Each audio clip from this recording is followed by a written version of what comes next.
Entonces, como dijimos ahorita, ¿qué porcentaje se convierte en onda efectiva y qué se pierde en forma de calor?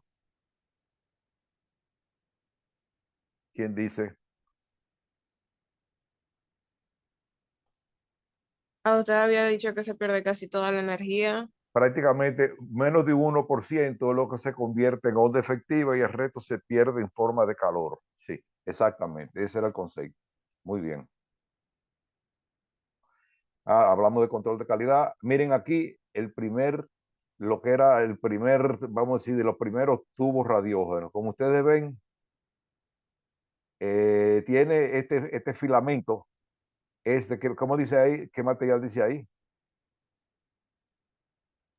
Filamento de tuxteno. Tungsteno. El tungsteno es un metal cuyo punto de fusión, es decir, que se vuelve líquido, está cercano a los 2000 grados centígrados. Quiere decir que resiste, es el material ideal porque resiste alta temperatura sin fundirse. Lo primero, por supuesto, los primeros equipos de rayos X, antes de que se implantara, que se empezara a utilizar el filamento de tungsteno, tenían una vida más corta. Como ustedes pueden ver, vamos a ver, tenemos la corriente eléctrica que es modificada aquí, este es el tubo al vacío, los electrones lanzados chocan aquí contra el ánodo y entonces lanzado, como dice aquí, hacia el exterior por la ventana de emisión, o sea, X-ray son los rayos X que salen por ahí. El vacío, filamento de tungsteno, es un tubo de vidrio, como ustedes pueden ver. Esto es más o menos una descripción de los primeros equipos de rayos X. El tubo radiógeno, mírenlo aquí, los electrones son acelerados, salen desde aquí del filamento de tungsteno, acelerado y frenado bruscamente y lanzado al exterior por la ventana de emisión. Todo eso yo se lo estoy dando como una información, como algo de tipo cultural, pero realmente ya eso dentro de poco, ese modelo de rayo X se ha ido modificando, como hemos dicho, ya con la radiología digital. Bueno, aquí tenemos las propiedades de los rayos X al chocar con la materia. ¿Qué ocurre? La madera deja pasar el aire, el acero frena, el papel es nulo, el plomo frena total. O sea, por eso se utilizan delantales de plomo y el plomo es el metal ideal para impedir el paso tanto de la atenuación y de la penetración de los rayos X. Ahora vamos a ver algunas de las propiedades de los rayos X para que podamos entender qué pasa con eso y cómo debemos protegernos y todo ese tipo de cosas. No tanto, pero bueno. La primera cosa más interesante, más importante de los rayos X es que producen fluorescencia. ¿Alguien me puede decir lo que es fluorescencia? Que brilla, maestro. Exacto, que brilla al oscuro, exactamente, que brilla. Eso es fluorescencia. Esa fue la primera, lo que le llamó la atención a Röntgen, que empezó a trabajar con eso, o sea, porque producen fluorescencia en ciertas sustancias. Y la segunda, ¿qué dice ahí la segunda? Dice, son capaces de atravesar el cuerpo humano tanto más fácilmente cuanto más penetrantes son, más alto voltaje. Exactamente. Como ustedes pueden ver, esa es otra propiedad importantísima de los rayos X que atraviesan el cuerpo humano. Eso fue lo que le abrió, por decirlo así, la puerta de entrada a la medicina y a otras áreas de la vida cotidiana. O sea, atraviesan el cuerpo humano y otras cosas también. En la tercera, capacidad de formar una imagen latente. ¿Qué es una imagen latente? ¿Quién me puede decir lo que es una imagen latente?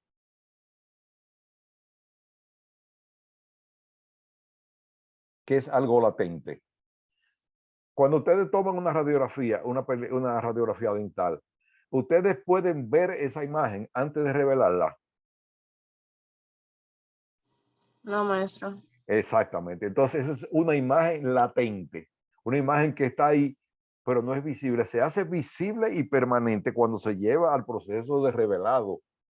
¿Ustedes entienden? O sea, en principio, la película radiográfica es una imagen latente, porque no la podemos ver.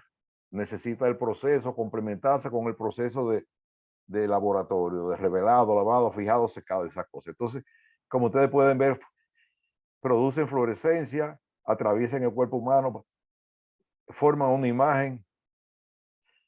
El 4, después, más adelante se descubrió que tienen efectos biológicos y por eso se utilizan en radioterapia. ¿Qué es la radioterapia?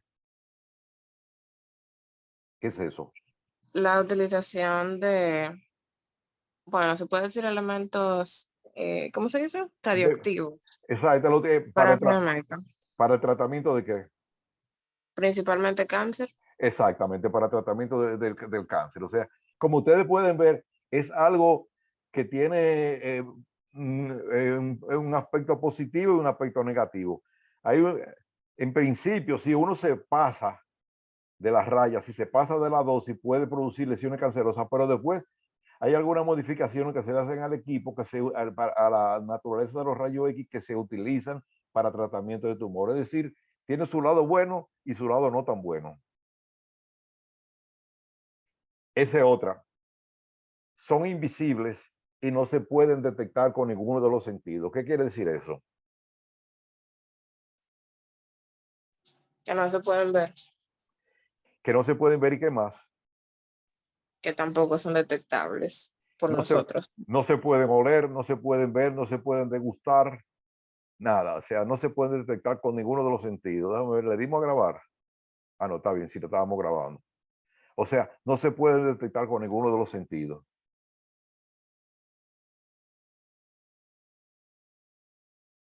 No tienen masa ni peso.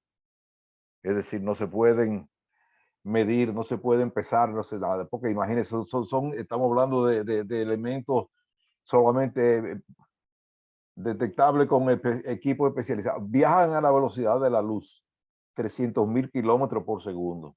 Ya ustedes saben, una super velocidad. No tienen carga, viajan en línea recta, pero cuando chocan se pueden desviar o dispersar. Por eso veremos más adelante lo que son las radiaciones secundarias, es decir, cuando chocan con la cabeza del paciente o el cabezal del sillón, se desvían. Entonces, esos son lo que se llamarían radiaciones secundarias. Veremos más adelante lo que son primarias, secundarias y por escape. O sea, viajan en línea recta y se pueden desviar. Viajan en onda y tienen longitudes de onda corta con una frecuencia alta. Se prefieren los rayos de longitud de onda corta porque tienen mayor poder de penetración. Esa es una ventaja que tienen. Mayor poder de penetración y hace menos daño a los tejidos periféricos a donde están. O la número 11, eso ya está relacionado con lo que sería la radioterapia o con los daños que pueden producir en las células vivas. Vamos a ver. Aquí tenemos, como dijimos ahorita, no se puede oler, no se puede escuchar, no se pueden tocar, no se pueden ver y no se pueden degustar. Los 5 sentidos, ninguno de ellos. Cambio biológico, lo vamos a ver. Producen, bueno, aquí viene la propiedad de los rayos X, tiene poder de penetración, poder, efecto luminiscente, efecto fotográfico ionizante y efecto biológico. Aquí se ven otro tipo de radiaciones que tienen distintas a los rayos X, dependiendo en qué órbita del electrón se saque, se produzca el choque, entonces se generan otro tipo de radiación. Esta, por ejemplo, la radiación gamma, es la que tiene más, tiene uso sobre todo para esterilizar guantes de cirugía y material de placa que se vayan a insertar o una válvula cardíaca, cualquier tipo que no sea, que no se puede esterilizar ni por calor ni por medio químico, entonces se utilizan las radiaciones gamma. Los guantes de cirugía, no los que vienen así sueltos en paqueticos, sino los que vienen con doble fondo que se utilizan para cirugía, se esterilizan con rayos gamma. Como dijimos ahorita, se prefieren los rayos con longitud de onda corta porque tienen mayor poder de penetración y hacen menos daño.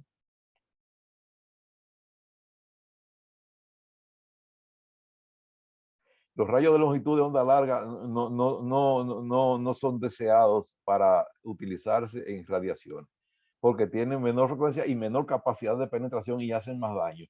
Le voy a poner, por ejemplo, una situación para que ustedes se imaginen. Vamos a suponer que nosotros tenemos un vidrio. Si uno le tira con un arma de fuego, con un revólver, le tira el vidrio se rompe entero o solamente se hace el hoyito por donde pasa el proyectil, el plomo. ¿Qué ocurre? ¿Se rompe entero el vidrio o solamente pasa el hoyito por donde entra el plomo? Y si yo le tiro con un block al vidrio, ¿qué pasa? ¿Quién me responde esa pregunta? ¿Me entendieron? O sea, los rayos de longitud de onda corta lo podríamos comparar como si fuera un proyectil de un arma de fuego, que solamente va a abrir el hoyito, va a tocar el punto por donde pasa. Los de longitud de onda larga van a lesionar todo el tejido que esté cercano. ¿Entendieron? Esa es la diferencia. Por eso se prefiere rayos de longitud de onda corta, porque tiene esa ventaja.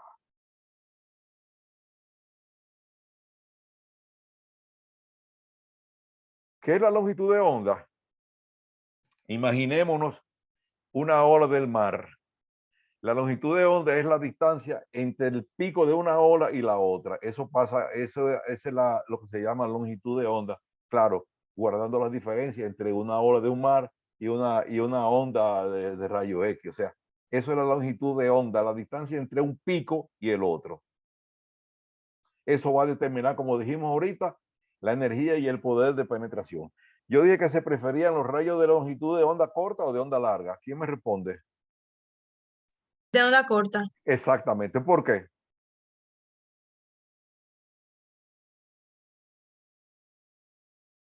Porque es de onda corta, porque Porque son más eficientes y hacen menos daño. es exactamente, muy buena respuesta, muy bien.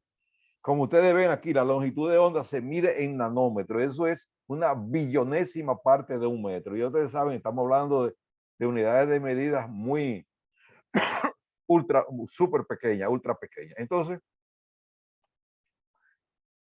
aquí tenemos un cuadro de la penetración y de la absorción. Miren aquí, estos son los electrones. Esto se compara, podríamos decir, con lo que es el sistema solar. Este sería el centro, el núcleo del electrón. Aquí, las distintas electrones que van girando las distintas órbitas. Entonces, cuando es sacado de la órbita y lanzado hacia el exterior, es que se genera, cuando es acelerado y frenado bruscamente, lanzado hacia el exterior, es que se genera el rayo X. Bien, ahora vamos a ver algunos conceptos. Mírenlo aquí. El núcleo, es decir, la parte central y los electrones orbitando.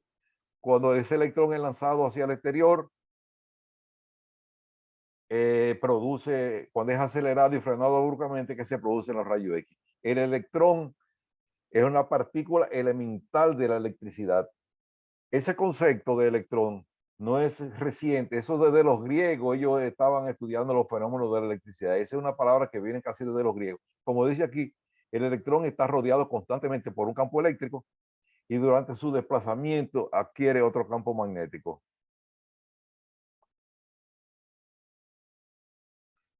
La ionización es el proceso por el cual se quitan o se agregan electrones de átomos, moléculas creando iones. La radiación ionizante se produce por átomos inestables. Mírenlo aquí, el electrón acelerado y sacado de su órbita. Eso es el principio de la generación de la producción de los rayos X. La molécula es la parte más pequeña de un material. Eso lo saben ustedes por física, que conserva sus propiedades físicas. Solamente se pueden ver con microscopios potentes. Se dividen en átomos, que es lo que nosotros vamos a trabajar. Fíjense, para que ustedes tengan una idea, anteriormente, ¿qué quiere decir la palabra átomo? El prefijo A. A. Cuando decimos anormal, atípico, asintomático, ¿qué quiere decir la letra A? Puesta antes de cualquier palabra, ¿qué quiere decir? Que carece de algo. Exactamente. Cuando tú dices atípico, es que no es común. Anormal es que no es normal. Átomo. Entonces, átomo quería decir que la molécula era indivisible. Eso era átomo. Pero con la creación, por decirlo así, de la bomba atómica, Fíjense cómo se desplomó la teoría de que el átomo era indivisible, y entonces la bomba atómica demostró el altísimo poder destructor que tiene el átomo, la alta potencia que puede tener un átomo. O sea, ya la palabra átomo prácticamente perdió su personalidad, porque con la bomba atómica se demostró que era todo lo contrario, que tenía una fuerza extraordinaria.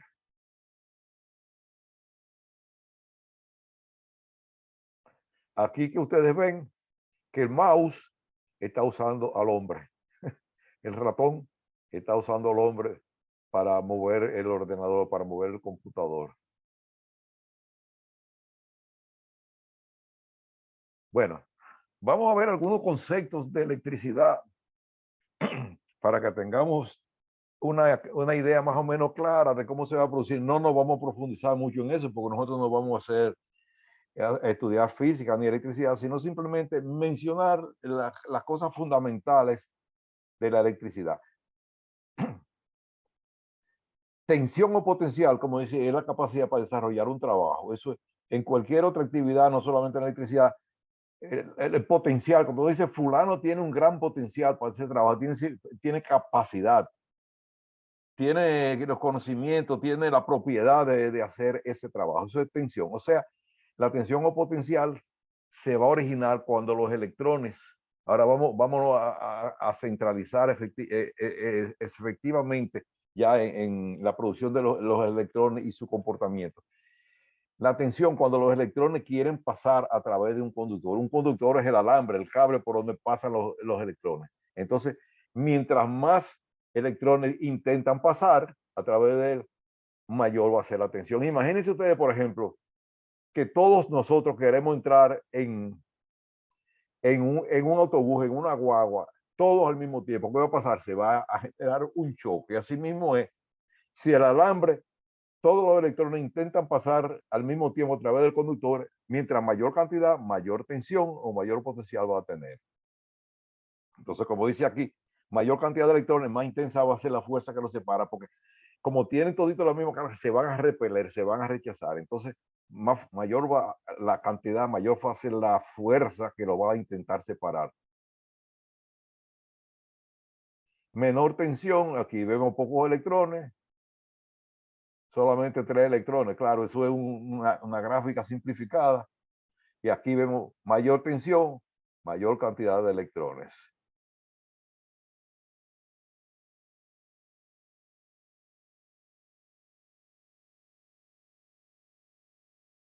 Campo eléctrico es el espacio hasta donde se manifiesta la tensión. Es decir,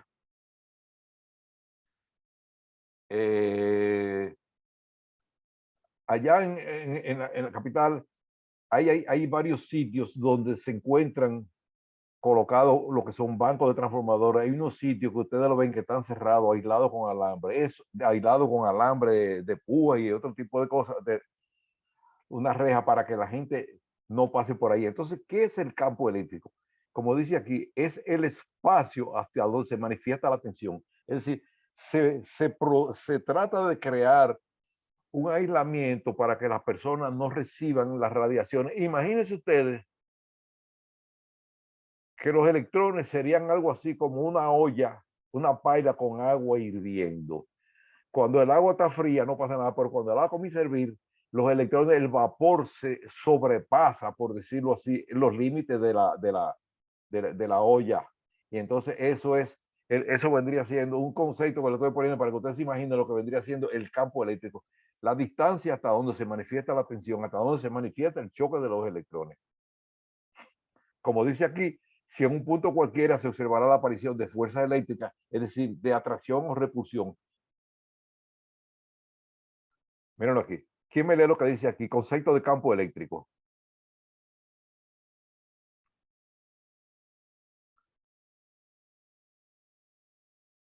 ¿Quién? Dice, el campo eléctrico es el conjunto de propiedades de una región del espacio donde las cargas eléctricas ejercen su influencia. Es decir, que cada carga eléctrica con su presencia modifica las propiedades del espacio que las rodea. El campo eléctrico puede representarse en cada punto del espacio por un valor usualmente simbolizado por la letra E, que se denomina vector intensidad del campo eléctrico. Como ustedes pueden ver, o sea, eso es la distancia hasta donde, como dijimos aquí atrás,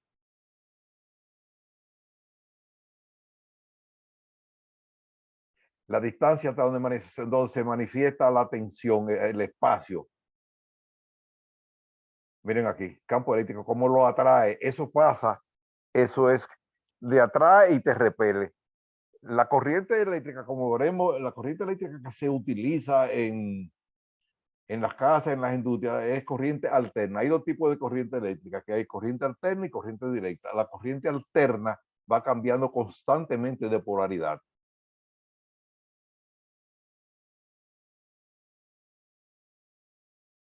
Corriente eléctrica, vamos a ver ahora, ¿qué es la corriente eléctrica? Es la acumulación o desplazamiento de electrones a través de un material. ¿Cómo se llaman los materiales a través de los cuales circula la corriente eléctrica? ¿Cómo se llaman?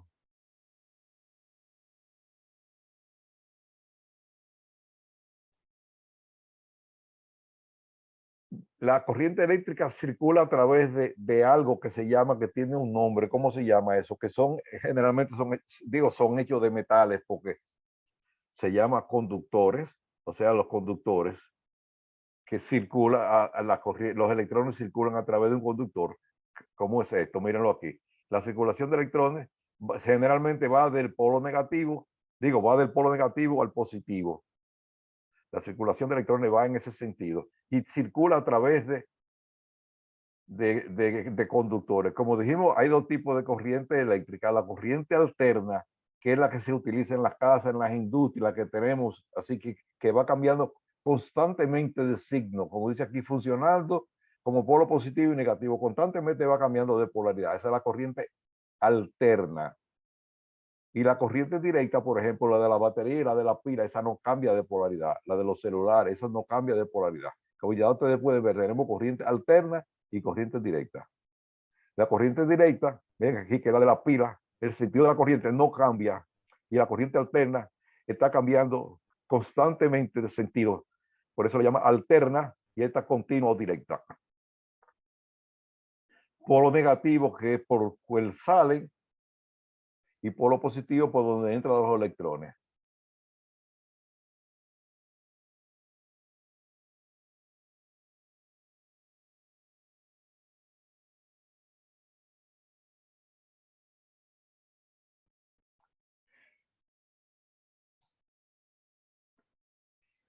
¿Quién me lee lo que dice ahí de conductores de electricidad?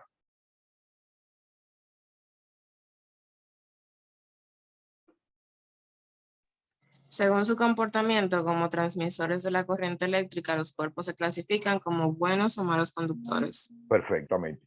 La madera es un buen o un mal conductor. Un mal conductor. Mal. Y el cobre, Buen Bueno, conductor. exactamente. O sea, los cuerpos se clasifican en buenos o en malos conductores. La porcelana es mal conductor, por eso se utiliza como aislante. Por eso es bueno saber la diferencia. Los metales, generalmente, los mejores conductores son el cobre, el oro y la plata. Pero los dos primeros, el oro y la plata, no se pueden utilizar porque son demasiado costosos y el que se utiliza es el cobre. También tiene que tener una propiedad de ser dúctil y maleable, es decir, se puede convertir en alambre y se puede doblar, porque hay algunos metales, por ejemplo, el acero y otras cosas, y otro tipo de metales que no se pueden doblar, que no tienen esa propiedad de ser dúctil y maleable. Por ejemplo, dice aquí, entre los buenos y malos conductores, los no metales, porcelana, plástico y aceite, son malos conductores. Miren aquí, por ejemplo, el bronce, el latón, el aluminio no se puede, tampoco sirve porque no se puede, no son dúctiles y maleables, no se pueden manipular ni hacer ni convertir en un alambre, por decirlo así. Entonces, fuerza electromotriz es la diferencia entre los potenciales de los dos puntos de un circuito y se expresa en voltios. Es la unidad de medida de voltaje o tensión. Intensidad se refiere a la cantidad de electrones que circulan a través de un conductor durante un segundo. Eso es la intensidad o el amperaje.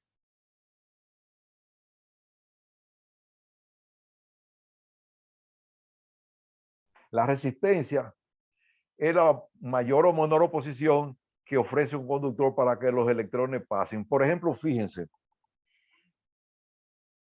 ustedes llegaron a ver, quizá algunos sí, otros no, esas estufitas que tenían como un alambrito enrollado y que se ponía al rojo vivo. Ustedes ninguno la llegó a ver, esa estufita.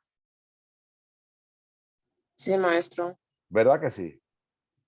Exactamente. Entonces, eso, fíjense por qué el principio le llaman resistencia, porque es la, como dice aquí, es la mayor o menor oposición que ofrece un conductor al desplazamiento de los electrones. Entonces, ¿qué hacen con eso? Primero, lo vamos a ver, ponen un alambre relativamente fino y lo enrollan para que así los electrones tengan que chocar y generar calor. Cuando los electrones chocan, generan calor. Entonces, eso lo, recuerden cuando dijimos ahorita al principio los rayos X, o sea, cuando los rayos X, los electrones chocan, la mayor parte se disipa en calor. O sea, esto es lo que pasa. La resistencia que presenta el alambre para que los electrones circulen a través de él, va a estar, o sea, eso se llama resistencia, la mayor o menor oposición que presenta un conductor. Eso se mide en ohmios, es la unidad de medida de la resistencia. Aquí dice resistencia eléctrica, la oposición que presentan todos los materiales en mayor o en menor medida al paso de la corriente.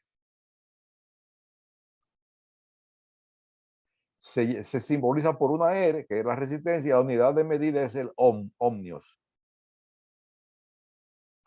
Las variaciones de la resistencia. Esto es, la resistencia es directamente proporcional a su longitud e inversamente proporcional a su sección. ¿Quién me puede explicar qué quiere decir eso? Porque, ¿qué va a pasar? ¿Qué se prefiere?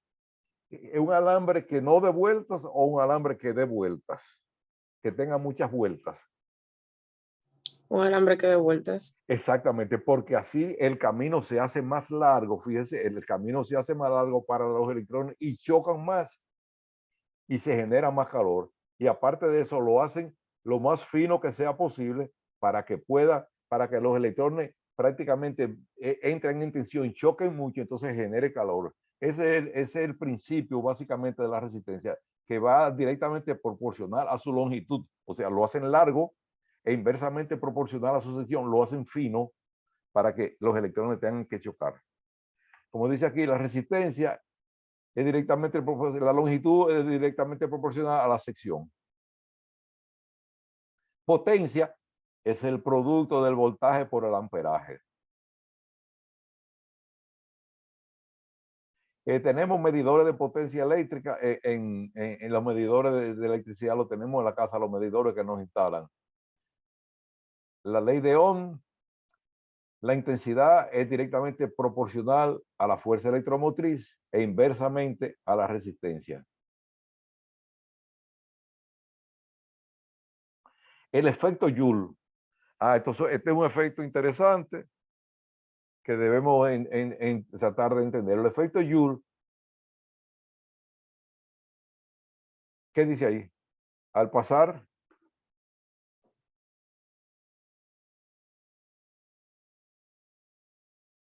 por un conductor. La corriente eléctrica, aparte de la energía cinética de los electrones, se transforma en calor.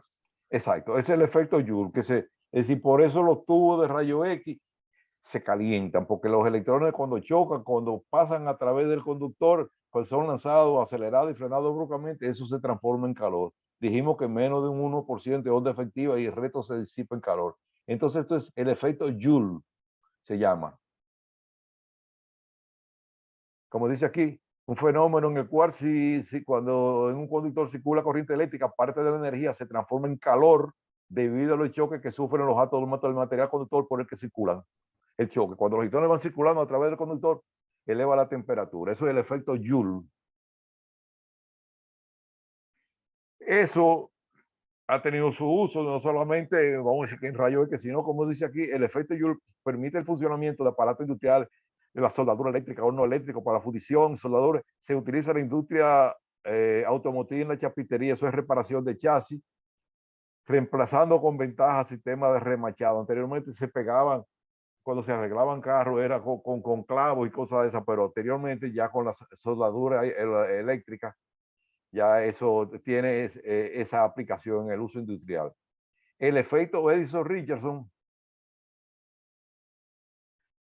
lo que dijimos ahorita, cuando por el efecto Joule se desprenden electrones, se forma lo que se llama el nube o vapor de electrones. Ese efecto se llama Edison-Richardson. El efecto del calentamiento es el efecto Joule y el vapor de electrones se llama efecto Edison-Richardson.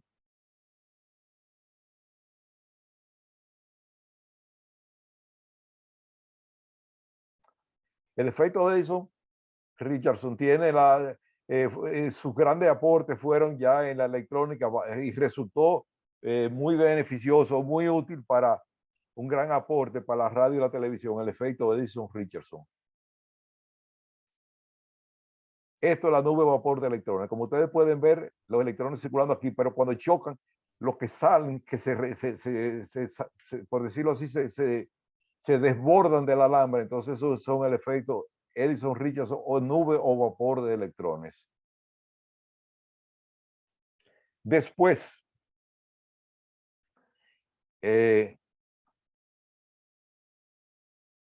se creó más adelante lo que se llamaba el ánodo giratorio, porque como los electrones, dijimos, este filamento, ¿de qué material era?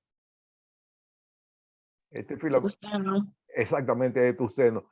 De aquí se lanzaban los electrones cuando chocaban aquí en un mismo punto. Entonces, por decirlo así, se dañaba rápidamente el ánodo. Entonces se inventaron más adelante el ánodo giratorio, es decir, que daba vuelta. Vendría siendo algo así como lo que se llama en la computadora un protector de pantalla, un screensaver. O sea, eso en esa época, el gran aporte fue el ánodo giratorio, que daba vuelta y así se prolongaba la vida, por decirlo así, del ánodo. Mírenlo aquí.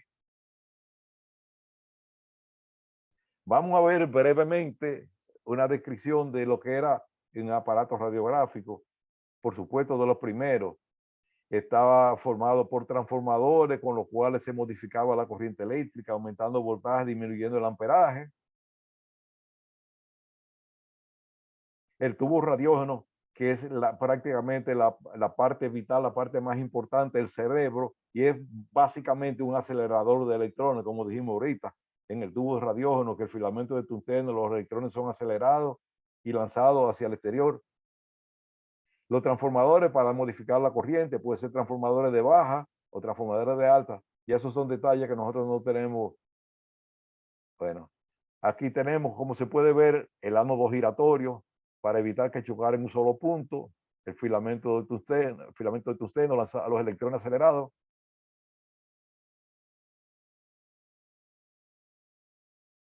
Filamento de tungsteno incandescente lanzado hacia el exterior, el ánodo giratorio. Tubo radiógeno, la parte importante, más importante, fundamental del equipo de rayo X. Filamento de tungsteno, los electrones acelerados y lanzados hacia el exterior, un tubo al vacío, como hemos dicho, eso tiene que ser al vacío. El ánodo giratorio, mírenlo ahí. Todas esas son cosas que yo se las menciono que tienen un valor histórico. Ya prácticamente todo eso se ha ido reemplazando con la radiología digital. Mírenlo aquí. El ánodo giratorio. Quedan 2 minutos. Cuando terminemos, lo mismo de ahorita. Me esperan. Aquí, los primeros equipos de rayo X era más complicado el proceso. Había que, esto es lo que se llamaba el cronorruptor, que había que calcular el tiempo de acuerdo a cada región que se fuera a radiografiar. Uno era el kilovoltaje y otro el miliamperaje. Para tomar una radiografía había que tomar el tiempo de exposición, el kilovoltaje y el miliamperaje. Ya actualmente los equipos de rayo X modernos, cuando se toma una radiografía, inmediatamente tú seleccionas la pieza que vas a radiografiar, él te hace, él calibra el tiempo, el kilovoltaje y el miliamperaje. Aquí vemos el electrón lanzado hacia el exterior. ¿Cuál es la función del tubo radiógeno? Produce vapor de electrones, los acelera contra el anticátodo del ánodo y emite los rayos X. Esa es la función del tubo radiógeno. Prácticamente la más importante. Aquí lo vemos. Un minuto, ya estamos casi acabando. Volvemos. Elemento complementario del circuito básico. El interruptor. La lámpara piloto, el voltímetro. Todo eso son las partes esenciales que componen un equipo de rayos X. Calidad y cantidad. Menos de un minuto. Eso lo vamos a ver ahora.